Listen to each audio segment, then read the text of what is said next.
Sex abuse. Some try to tag sex abuse to celibacy. This, however, is not factual. According to a survey by the New York Times, 1.8% of all priests ordained from 1950 to 2001 have been accused of child sex abuse.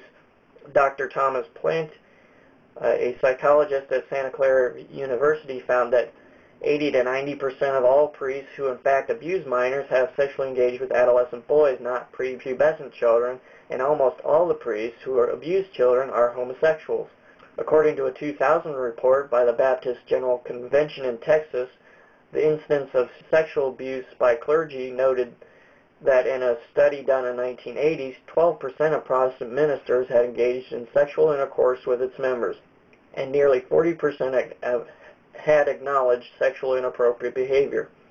Finally, in authoritative work by Penn State professor Philip Jenkins, Pedophiles and Priests, it was determined that 0.2 to 1.7% of priests are pedophiles. The figure among Protestant clergy ranges between 2 and 3%. In secular schools, one study concluded that more than 60% of the employees were accused of sexual abuse in the New York City schools. So we can see that celibacy is not the cause of sex abuse, for it is much higher among Protestant clergy and in secular systems.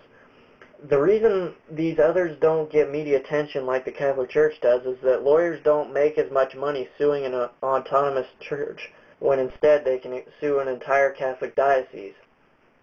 Also, the media hates the Catholic Church because it is the voice on morality. The Church stands against everything the media loves, like abortion, promiscuity, fornication, contraception. We need to realize that priests sin just like us. They broke their vow that they willingly took. No one forced them. If we look at the divorce rate, which is 50%, that means at least 50% of married people broke their vow that they willingly took at their wedding to be faithful until death. So priests are doing far better than everyone else about being faithful.